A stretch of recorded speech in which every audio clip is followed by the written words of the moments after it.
everybody, this is Skeet! Boston Mikey over here. Rock and Roll Roundtable! Yep, proudly presented by our good friends at Moshman Media. This week, Motionless in White versus Falling in Reverse. Yeah, two more modern, but I mean they've been around about 10, 15, 20 years, at least 15, and yeah, they're pretty popular still. They're kind of both of them are were emo-ish at the beginning, but they've kind of evolved into more of a metalcore kind of sound, but not really. They're just rock, I guess. Everybody's going to have a different description of them based on what they listen to. So, yeah, I've heard both of these guys minimally, to be honest, until I had to dig in, do the homework here. So, yeah, I found out a lot about both bands and which one I like better and what I like about this person, that person. So, yeah, I know these are kind of sort of new for you. So, Yeah. you tell me which way you want to go, what you want to talk about, and I'll just jump on board with that, and we'll discuss the two bands. All right, so basically, doing my homework, picking these two bands, I overall they both they have a similar sound in spots, Yeah, depending it's on fine. what album you're listening to. Yeah. So I'm going to start with Motionless in White. Uh, I listened to Disguise from 2019, Okay. and it was it was all fucking new to me, but I got a feel of I want to say I caught a little zombie-esque, Rob Zombie-esque type feel with a little bit of Marilyn Manson with like uh, it's just it's hard. I heard so much different stuff. Yeah. I uh I think they went zombie because I went back a couple more albums because I knew Voices was on the album Graveyard Shift. Voices was the first time I'd ever heard Motionless in White. So it was like they were different, but it was like okay. Then I heard another song on that album. I think you're talking about it. If I'm looking on here right, because I got them. I listened to them all. Then I kind of get mixed up what albums they. I only have the one album that I have personally. I do own. But they remind me Zombie early because I went back to like 2010 and listened to them and Manson and all that, kind of like a horror movie. They dress like that. The guy dresses, and Chris Motionless, he dresses kind of creepy. But this album, Disguise, was where I started feeling like Breaking Benjamin kind of stuff. Oh, really? Okay. Vocally. Now the music was more like uh, yeah, more like what you were talking about, zombie Manson kind of. But Chris Motionless to me has like a. It's almost Breaking Benjamin, but it's so, this vocally, Okay, and so yeah, I mean, for me, it kind of I got a emo feel in there, or in even for Falling in Reverse. It's kind of like they were yeah, trying for that emo vocalist sound.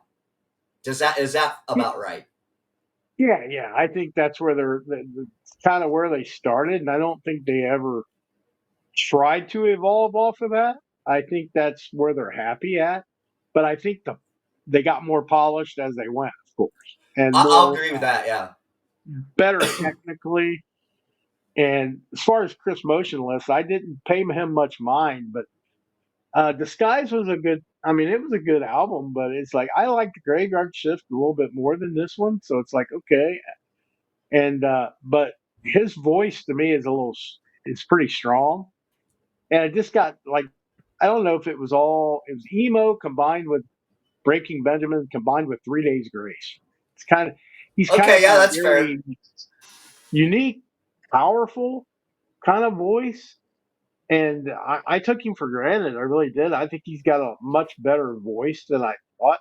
Um, and it's with a band like Motionless in White too. It's crazy for me because I don't follow these guys like on the regular, but I don't know any other band members.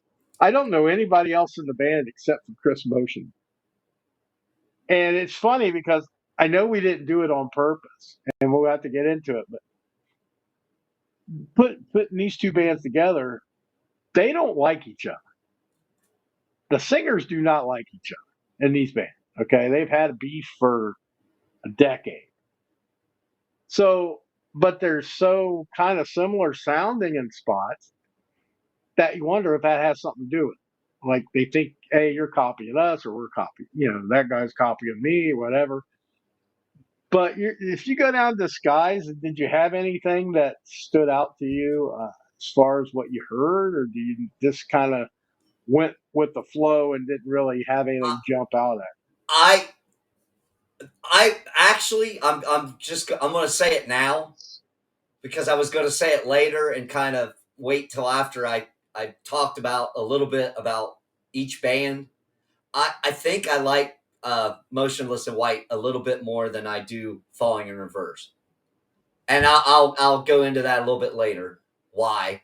you? Yeah, we'll get into that for sure. But I listened to the album and I was like, I kind of like some of this stuff, and there was a good mix of the heavy stuff and you know kind of the lighter stuff.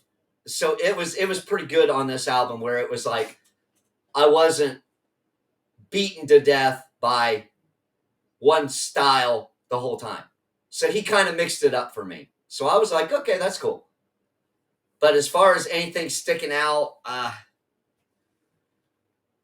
no, nothing really was like it was evenly good all the way across. So I like I Yeah, said, I listen to this on my way to work, so I've got it going, and I'm paying attention to the road, and I'm liking stuff. So yeah, I didn't know. I mean, uh, I think I was thinking that you're probably gonna prepare yourself for the worst because I know you're not a giant emo type of person like I am, but I think they're subdued enough. They don't do the whining kind of emo singing style. He's more of a perfectionist kind of singer, and I think there's good guitar tracks. yeah, Even though I'm not a big fan of the zombie sound, but they do have some of that. I don't think it's overbearing. I don't think it's repetitive enough, like Rob Zombie gets to me. But I mean, I looking back at the playlist and see if there was anything that jumped out to me on that album. I like Thoughts and Prayers a lot. I think it's a good song. Also like Brand New Numb. It's the two that I remember when I went back and listened to this stuff because, like I said, I listened to Graveyard Shift back when it came out because I liked that song they had. This one I just kind of glazed over it, but the last week here or two, when we had the idea for the episode, I went back, I listened to this guy, and it's like, I'm with you. Kind of like nothing's shit stinker. no, And it's not really repetitive. It's just pretty even across the board. There's nothing that stands out as like that's the only good song on the album. Yeah, nothing like yeah, that. So yeah, I agree with you on that. That it's an even solid record for them for what 6 years ago.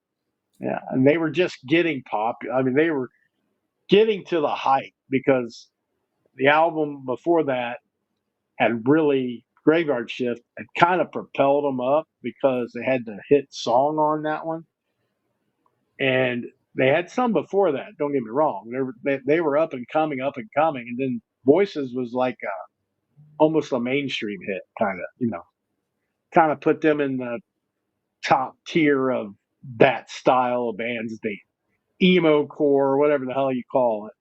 I don't consider them metalcore. I don't consider them emo. They're like in between. They're kind of like a nice in between that you can kind of get behind, even if you're not into the screaming or if you're into the all zombie-ish kind of stuff. They fit right in the middle for me. And to be fair, both of them do, but I think Motionless White more for me. And I like this album, a solid album. I really didn't give it much love back when I heard it, and rehearing it a couple times, it's pretty good. It's solid. Yeah, I like it. Oh, I give it a good solid grade if we were grading it. yeah. Well, and for me, since it was two bands that I never heard before, I was like, okay, it's there was a couple songs that kind of sounded like something else on the album, but they changed it up. So I was like, Yeah, okay, well, this is pretty cool. I like this. So yeah. we'll, I mean it's hard to change. You're going to have songs that sound similar because your style's kind of even with the mainstream legacy hard rock bands like Godsmack. I love a lot of different Godsmack songs, but do they sound eerily similar? Yeah, most of them. But they have enough in them to distinguish them that you don't get flustered or frustrated at it. That's kind of the way I feel with these guys. It's like they do enough different yes, to not get too redundant in what they're e- exactly. It wasn't like you can't tell the difference between songs, but you could hear similar. I mean, they tied everything together with the sound. So doing. Yeah, again, absolutely. the musicianship in these bands is solid.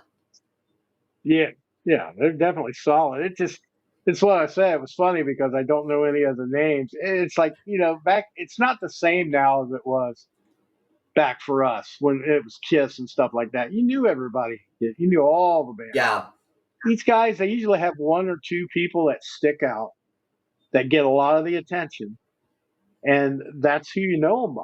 And Chris, Motionless, and I mean, there's guys' names in the fucking title of the band. yeah, So it's like that's the only one I know, to be honest. I should have dived and maybe looked up their names, but for this conversation, we're not really worried about that. We're just worried about what the albums sound like. yeah. So, All right, so let's hop over to Falling in Reverse and Coming Home from 2017 is what I listened to. okay, I have to get that And one pulled up. I okay, remember some of that. Go ahead, talk about what so you think of that. uh, also similar to Motionless in White, but I mean, almost every one of these songs has explicit next to it. Yeah, yeah, yeah. Ronnie does not give a fuck. He Yeah, just don't care.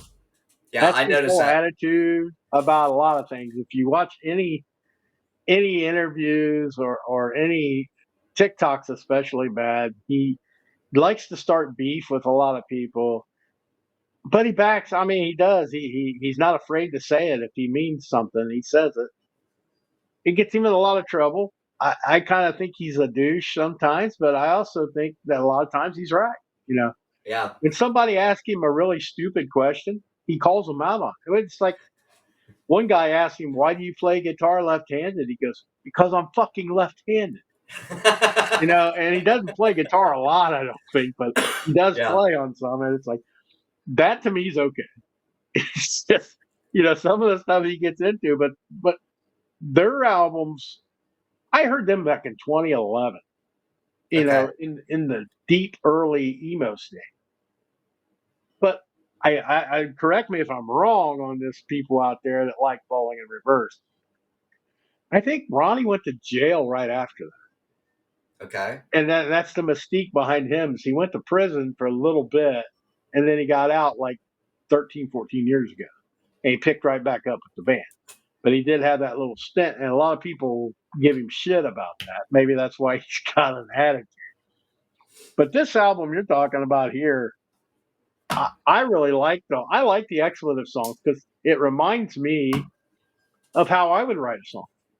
You Yeah. know, if you are untethered, you can write any way you want. Like, I mean, the one I jumped out to me and I remembered hearing it from years ago was "Fuck You and All Your Friends." Yeah. I You do know, remember. and it's like that's beautiful. You know, just to come out and say it. But I hate everyone. Yeah. I'm bad at life. You know, he doesn't give a shit. He writes about whatever the hell he wants.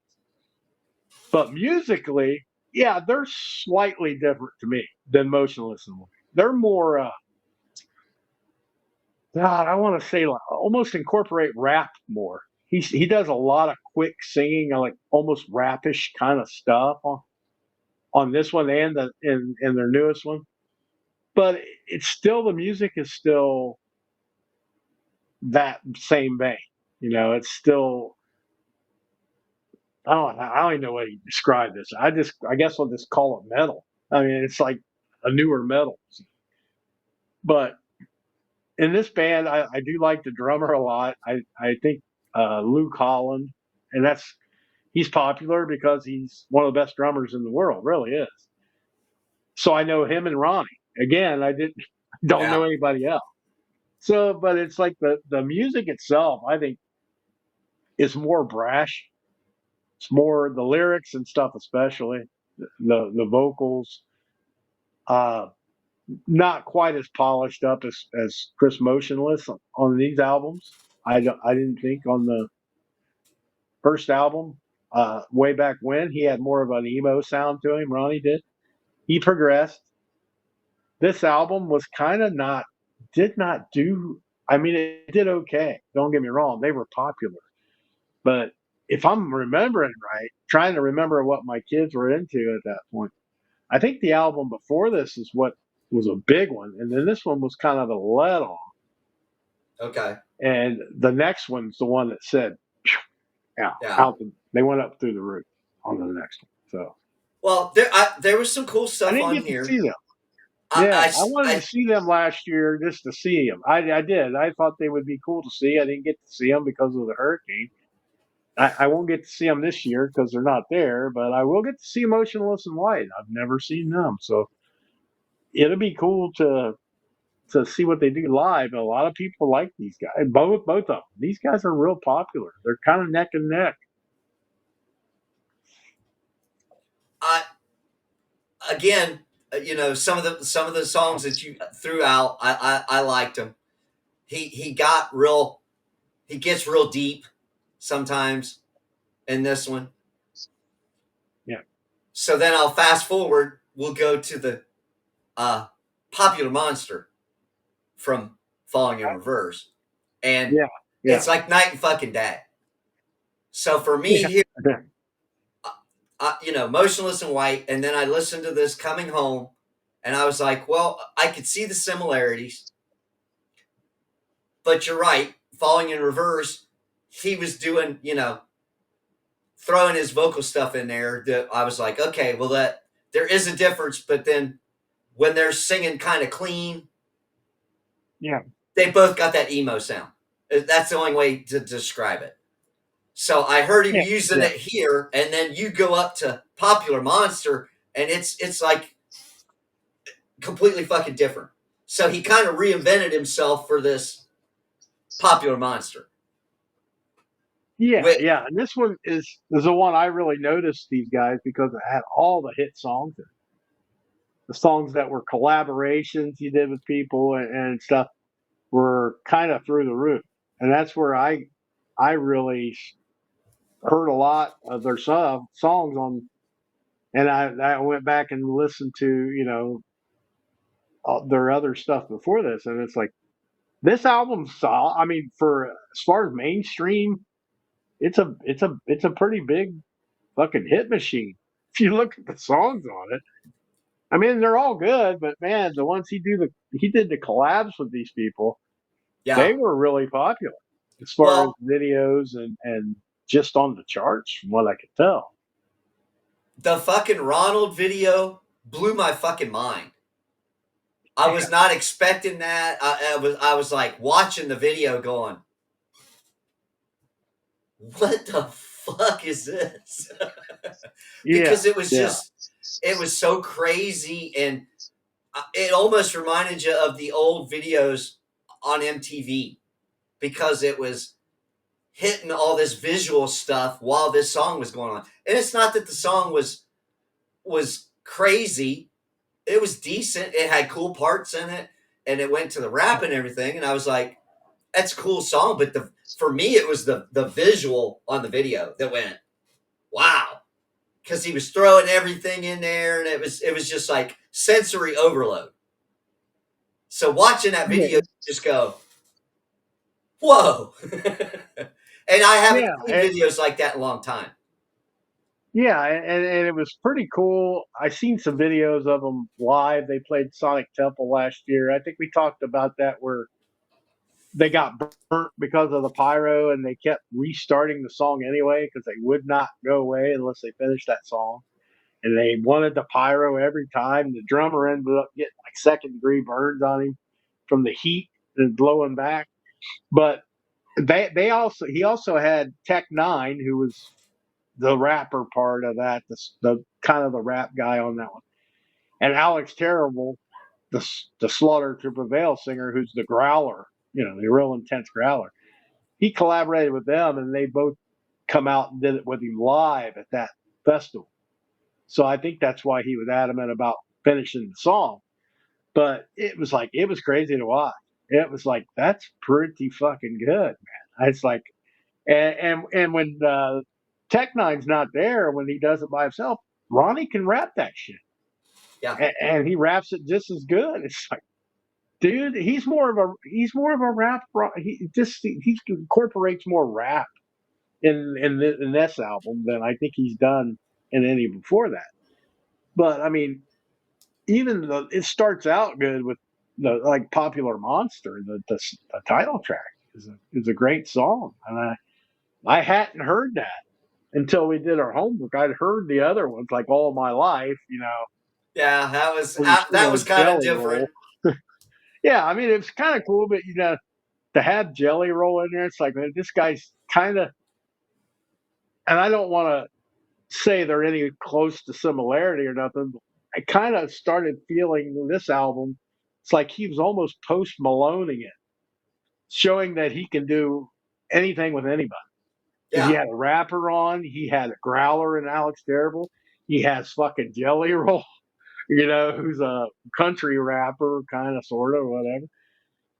he's got And Soraya. Ronald, yeah, yeah, and what was it? Voices in My Head is a one I surprised me. I didn't think I would like it, but I mean, he had some killer songs on this. Zombified, that was the first big Yeah, video off this I album. liked I liked that song. I did like that song. That bit, that video, if you ever watch it, it's pretty cool video. If you're like into the video, like you were Ronald, Yeah. Zombified's a pretty fuck cool video too. So Okay. he's like trying to maybe bring that shit back a little bit, maybe in his mind. But I don't know if you have it on. I don't know if it was released this way or not. But I don't know if you've ever heard if it's actually on the album. I couldn't tell you because I went Spotify for these. But he does a version, the reimagined version of Last Resort. Yeah, I was That's just gonna fucking say good. some. Yeah, it was cool. It was actually cool. Yeah, that So was yeah, I'd heard him do that before. Like him and Jacoby were together, and he did it in front of Jacoby, and it was pretty cool to watch that interaction. But I didn't even know it was on the album until I went to listen to it here, and I'm like, well, that's killer. I yeah, mean, you can say a lot of things about Ronnie Radke, but that fucking song is badass. And that's not, that's just vocal talent there. yeah, That's not screaming. That's not no, rapping. That's just the dude gets a lot of hate because he can be an ass, but the dude can sing. There ain't Yeah. no doubt. You can't say he doesn't sing worth a shit, 'cause he does sing pretty damn well. Uh, all you got to do is listen to that, Yeah. and that was one probably my favorite one. But I mean, it's like because of the shock value to it, and the fact that he does it that well. It's like, man, that's pretty cool. And yeah, that's my. I think Popular Monsters is great. Now I listen to it, I didn't want to like it. I really didn't. And I think it's a fucking great album. I really do. Catchy as hell. Yeah. There's a lot more melodic catchiness in this album than I've ever heard of any of their other stuff, except in the Wayback Machine when they were Okay. doing the emo. They had some cool ones on that. That I forget the name of the album, but they had some the only drug in me is you or something like. It was like a popular emo song in 2010, 2011. So that's where I, kind of started listening to them a little bit, and it's like this album 10 times up. I mean, it's just creative, kind of flawless in spots, and he doesn't give a fuck. That's that's the other beauty for me. Is he's got this album got like eight out of 12 expletives on it. Yeah. Fantastic. I think that's great for an album that did that good to have all those fucking expletives. He's in my wheelhouse there. I like that. Okay. So Yeah. that's me. The Last Resort was the surprise for me. I was not expecting that, so that was cool. Yeah. And Yeah. you're right. It kind of showed after all the, and he can hit the low stuff. So when everybody goes to that low growling, screamy type shit, is when I kind of go, That's when I go. yeah. You go, There's the difference. I go, There's the difference between us. but he doesn't do it all the time, so he sparses it out decent. So that wasn't too bad for me. I could deal with it. And the Last Resort is like it's a cool cover, and he actually shows he can sing. So that was cool. Yeah. Yeah. I liked it a lot. I liked the album a lot. I think it gave me a lot more respect for Falling in Reverse, and I knew they had some good songs, but I didn't know how many. Till I really dove in the last few albums. It's like, man, a lot of these songs I really enjoy. And it's like, God, I really didn't want to.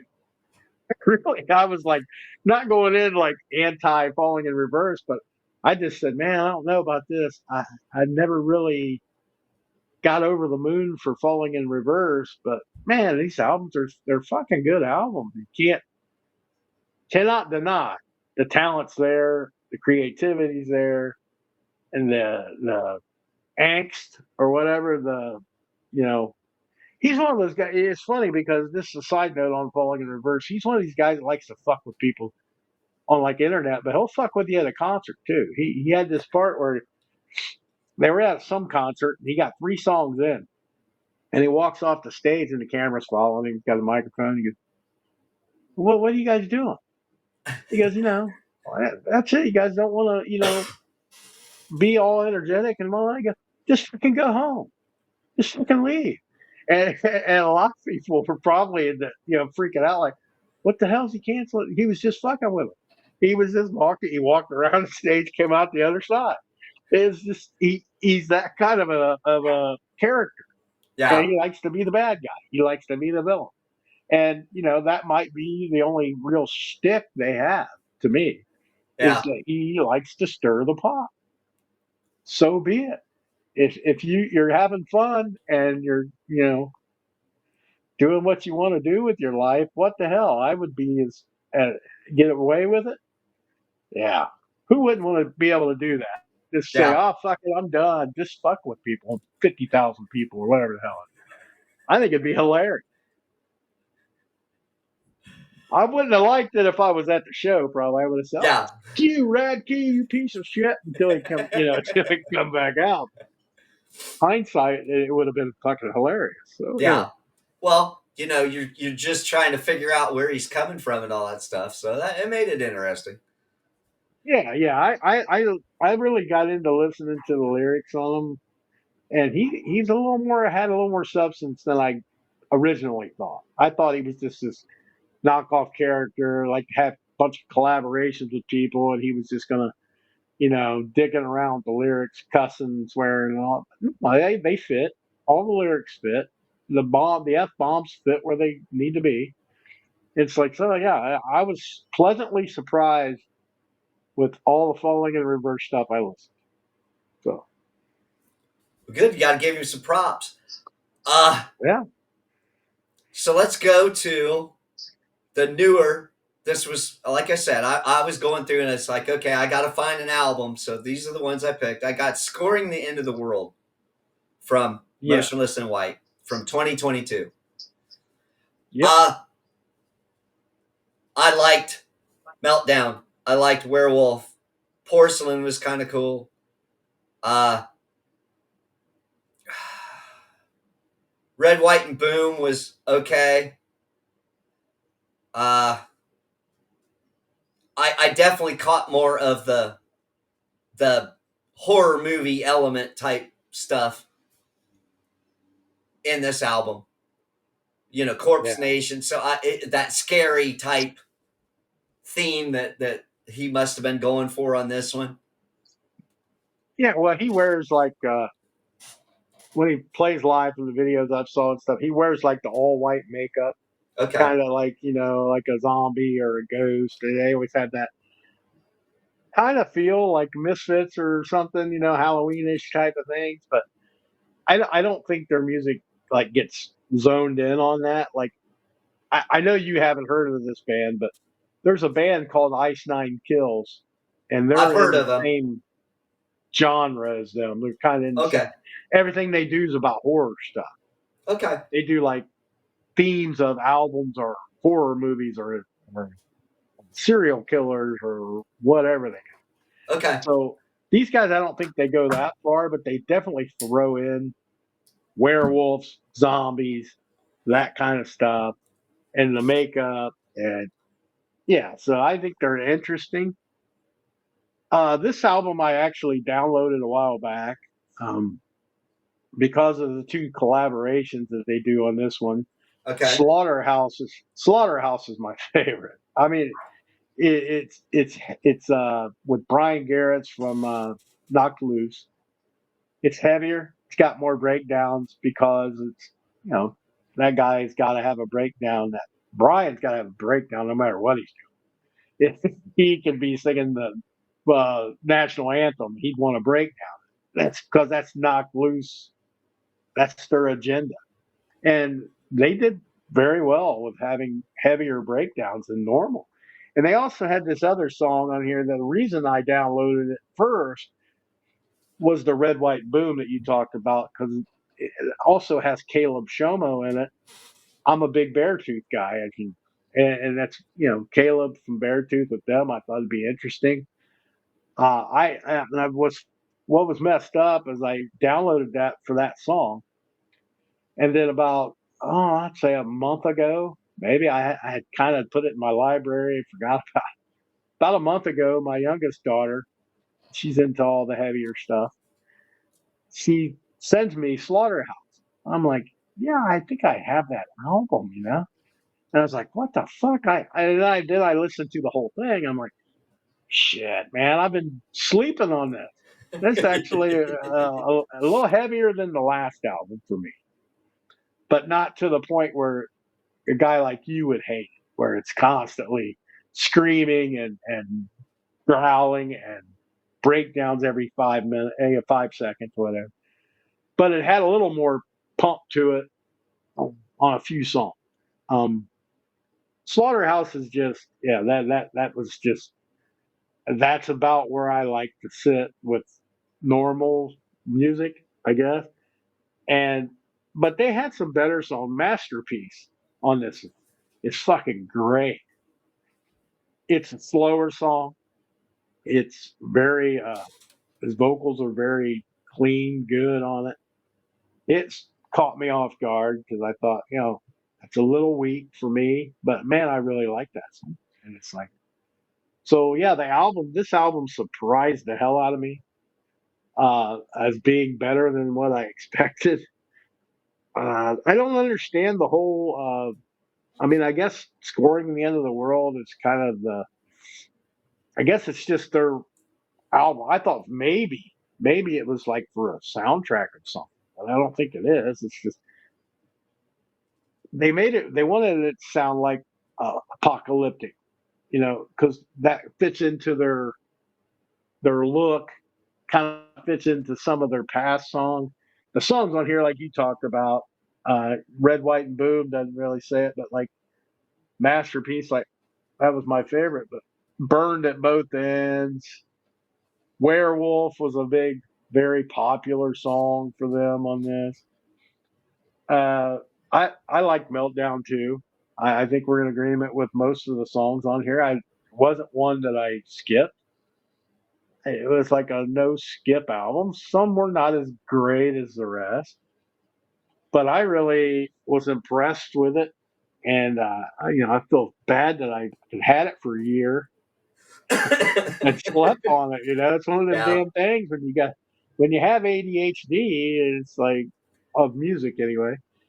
You do that. You hear a couple. You get it for a song. You say, I might as well just download the whole album. Then you kind of just, if I ever feel like hearing that song, I'll go get it. But, no, it's like you should have listened to the whole fucking thing. Quit being lazy is what I Yeah. had to tell myself. Quit being lazy. If you're going to download an album, just listen to it and find them hidden gems that you weren't expecting. Like I just couldn't get over Masterpieces. Like I did not expect that, and I was like, oh, that is a fucking clean song. It's just very well done all the way around, and it's like Slaughterhouse down the road is like, it makes the left side of my body hurt a little bit. Like, oh fuck, I'm thrashing around my own house, and it's like, oh shit, my arm hurts. Am I having a heart attack? Oh, okay. But no, I mean it's an intense song, and I really like these guys. I think I got. I mean, I listened to 3 albums, and I went back one farther than you. I'm gonna have to go back and listen to like Reincarnate. I have, and I haven't listened to any of their early stuff, which kinda I would think they're going to be more the what you were talking, werewolves, goblins, and ghosts, that monster kind of theme stuff. And it looks like it by the album cover stuff. I'm not saying it was because I haven't honestly went back and listened to the first couple albums, Yeah. but I was happy with the 3 I listened to, and it's like they solid. I can see why they get a lot of the love they do, and they're headlining one of the stages at Louder Than Life this year. So it's like it's not the main stage, but one of the still, Yeah. headlining a stage. It's a pretty big deal. So it'll be cool to see what they're like live. But yeah, a lot of people like these guys. I forget what it was. I looked it up just to see for 3.6 million monthly listeners on here. Wow. So that's like they're pretty damn popular. Wow. So Yeah. I don't know what falling. I have to look what falling in reverse has. But I mean, this is Well, the Spotify numbers too. This is crazy to me because 3.5 million for Motionless White, 7.5 million monthly for Falling in Reverse, yeah. twice the amount. I can't say, and I won't say, and I know I don't know if we're going to grade them or what we're doing with it, but no way, shape, or form do I like Falling in Reverse more. So that's out of the just the albums that I listened to since I did 2 and 2. It was I lean more towards Motionless and White. And honestly, their newer albums, Falling in Reverse is 2024 album, and Scoring the End of the World from 2022. Uh, it's like to me, it felt like they were getting into that groove and they were defining where they want to be. Yeah, I can Do see you, that. do you see what I'm saying? So it's like So, we did this, and then and it set them apart for me. Now, the only thing I'm going to say for Falling in Reverse is it felt like he throws a breakdown in randomly. I wasn't, Yeah, you know, it didn't seem like a fucking progression where, okay, this is where a breakdown should go. He just throws them in. He throws in a breakdown somewhere in a fucking song just to have one. But that was my only impression. It's like, it wasn't, it was bad, but it was random. I'm going to do a I breakdown agree. here. Just because I fucking want one. So That maybe could be that's his his, attitude. you know what I mean? That maybe that's his Yeah. attitude coming out like, oh fuck it, let's do a breakdown here. It just didn't seem like a natural progression to go into a breakdown in some of the spots in his newest album. That's all. Yeah, I think Falling in Reverse does a decent job with, I don't think either one of these bands had like what I would call intense breakdown, but like I think they both have them. And yeah, Falling in Reverse, when they do it, it's like it is a little odd timing sometimes. But Motionless in White, they stay more. They do more to me anyway. I mean, they do a lot. Both of them do bass drops, which is normal for that kind of music. But yeah, I thought the Motionless in White, they might do a few less breakdowns, but they're better placed, better well timed. But it was just the vocals. A lot of it's just the vocals to me. I prefer to hear Motionless a little bit more than I do Ronnie's voice, but it's not like a crazy stretch between them. But I like both of them, but it's just more listener friendly to me. Motionless in White edges them out. Yeah, But no disrespect to Falling in Reverse. 'Cause like I said, they really I gained a lot of respect for them by having to do when we decided to do this show. It's like they're much better than I thought. yeah, Motionless in White was a lot better than I thought, and they just impressed me a little bit more. It's not yeah, like a SmackDown, but now those two would probably disagree with me because yeah. they, like I said, the two singers don't like each other. I know they've had a feud. Maybe they've gotten over it. I haven't heard anything lately really about Smack Talk, but I haven't been following Ronnie very long, so maybe it was farther back. I don't know, but that you're going to have that shit. We've had that since the '80s. Yeah. We had what Guns N' Roses didn't like somebody, and uh, Nirvana had issues with Pearl Jam. It's like you're going to have that, especially when you're in the same kind of genre. Your fans are kind of all the same. You're sharing fans, and somebody just says something or it gets taken out of context or whatever it may be, and the other person gets butthurt or Yeah. yeah, you're gonna have that. That's Well, normal band drama. you had the big, that was the Guns N' Roses feud was Axl versus Vince Neil. They were going Okay. to do the Yeah. boxing match and all that shit, and it was just like, are we really going to do this, guys? This is kind of fucking stupid. Yeah. But Yeah. At that point. egos will be egos. Yeah. The only boxing match or MMA that I really wanted to see, and never happened. Not even related to music, but I just thought it when you said that. It's like I wanted to see Mark Zuckerberg and Elon. I wanted to see that. I just did. It's like I thought it would have been kind of a cool thing to watch pay per view. I would have probably bought it. And it's like, but a lot of these guys, that they let some of their personal feelings get into where they won't tour with people, and Yeah. I know I've heard that before with bands. They just couldn't get along, and these guys probably won't tour together anytime soon. I wouldn't think. But I remember it wasn't too long ago. Marilyn Manson and Zombie hated each other. Right? Remember they had the spat, and then they ended up going on tour together.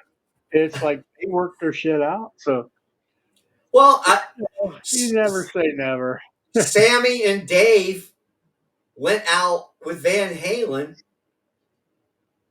and they shared they one would open and then the other would close, and they did that for a little while for a Yeah. tour, and fucking Dave wouldn't come out of his fucking his dressing room, and Sammy was fucking with you. I mean, as far as Sammy's concerned, it's like you guys had the perfect fucking tour to where everybody could get a little taste of Van Halen, and you guys were being big fucking babies about shit.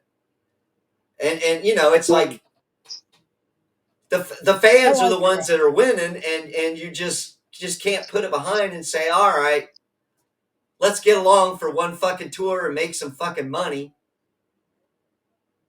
But no, we all this shit's come out, and it happened so long ago, but it wasn't that big of a deal because it was barely memorable. You know what I yeah, mean? yeah. I get you. It's like you love to see. I love it to see when a good plan comes together involving people like that. I know 3 Days Grace, who's kind of in the same. They're not maybe as heavy as these guys, but they're using both singers now. The original singer they had that must have had an issue went off and did Santa Sonia, and then they had a new singer that's had success. But they just said, you know what? They met each other. They like each other apparently. So they said, we're just going to have two singers now. We're just going to do both of them. And it's like that fit perfect.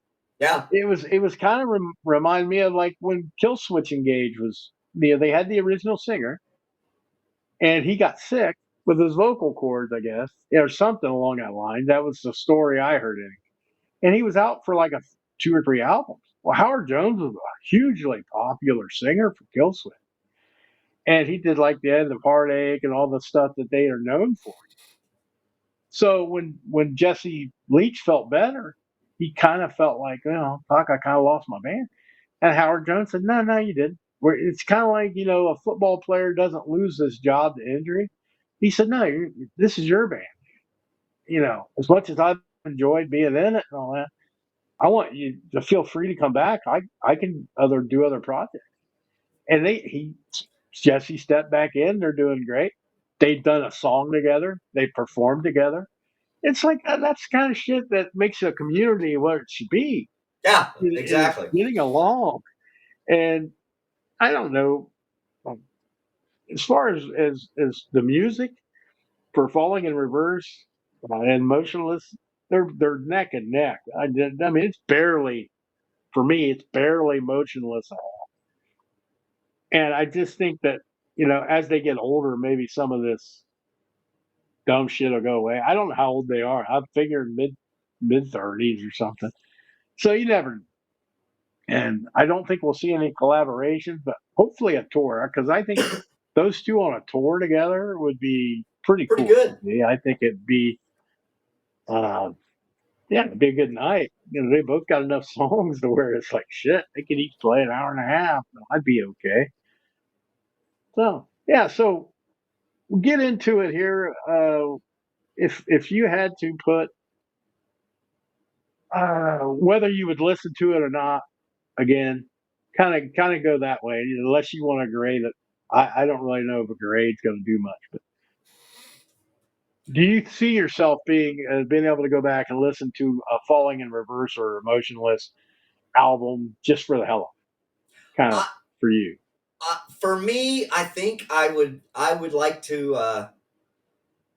Since I've taken the time to listen to them, I'm ready to say, okay, I could listen to both their newer albums because there is more of a difference between the two bands.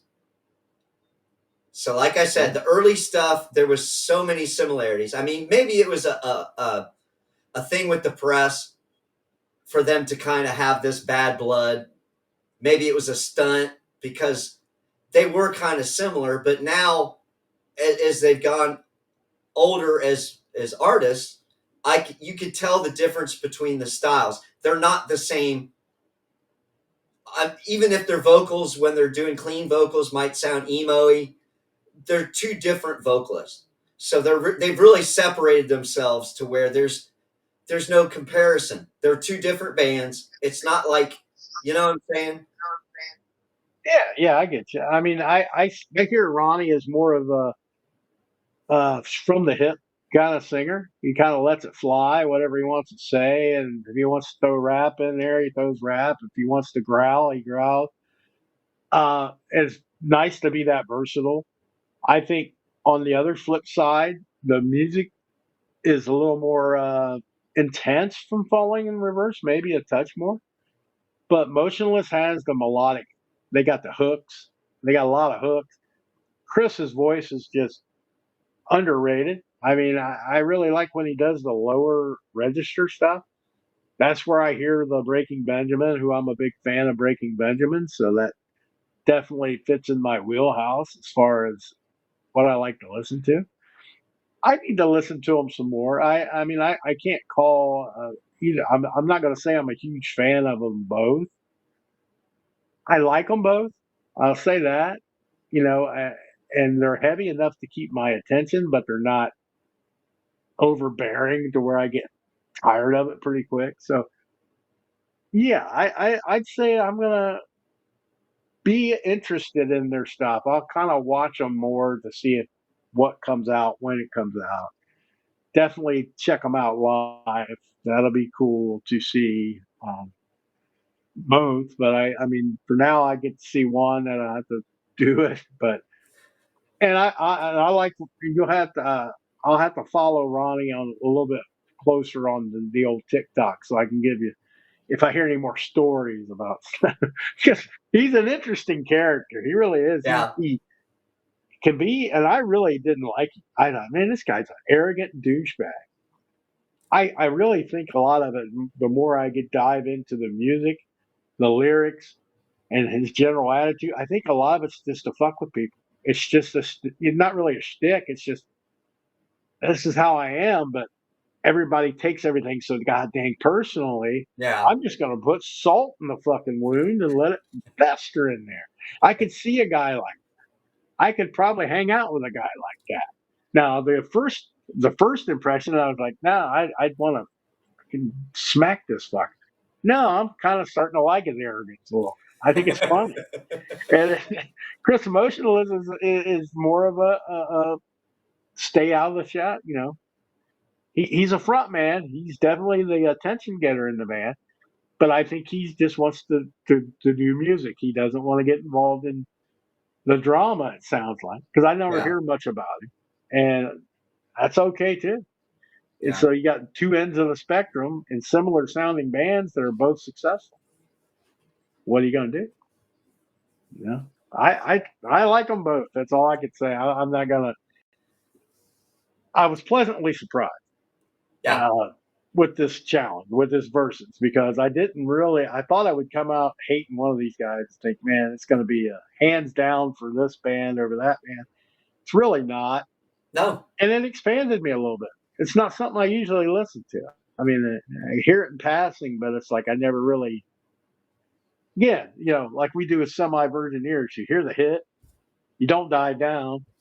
So we did that. This was brand new to you, and I kind of sort of heard some other stuff. So yeah, it was interesting. It was an interesting week of listening to their stuff. So, I thought it was like you said, I kind of go a little bit more the motionless in white, I think is a little bit more towards my liking. And that's no dissing against falling in reverse. There was a lot of good stuff. He's just a little bit more abrasive. So that was the only thing. So it's like they're both up there. I oh rank yeah, both these. Mhm. I rank both these. You know, so I would almost go since we haven't done one for a while. Listen to this. Yeah. Listen to that. Listen to this. I'm gonna go the newest albums, the Popular Monster from Falling in Reverse and Scoring the End of the World from Motionless in White.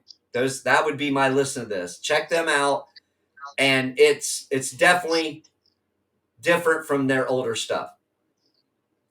They have kind of put themselves and said, okay, this is what I'm doing and this is what I'm doing. So it's two different bands.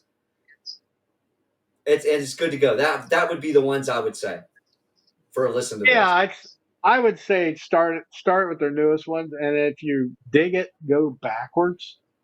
Kind of what I've done, and it's like, yeah, you find some gems in the back too. If you're going to listen to anything out of the kilter, though, go back and listen to, and I got to make sure I get the name exactly right. The Drug in Me Is You. That's the first Falling in Reverse album, and kind of compare it with Popular Monster. You'll see the difference.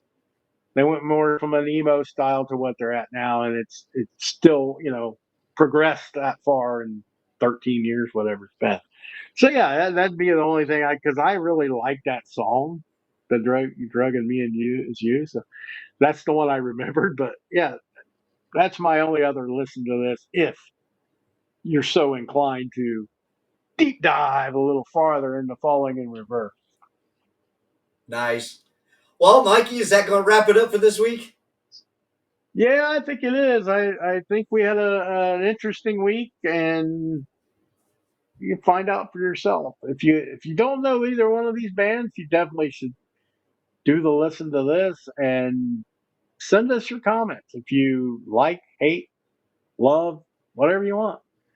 And let us know what you think about these bands. And if you have any interesting other bands that you want us to check out, put them in the comments too after you hit the like button and then the subscribe button. If you ain't done that, gotta say that. That's Yeah. kind of customary. So. You got to throw it out there. All right. This is Skeet. Martin, Mikey. See ya. He said,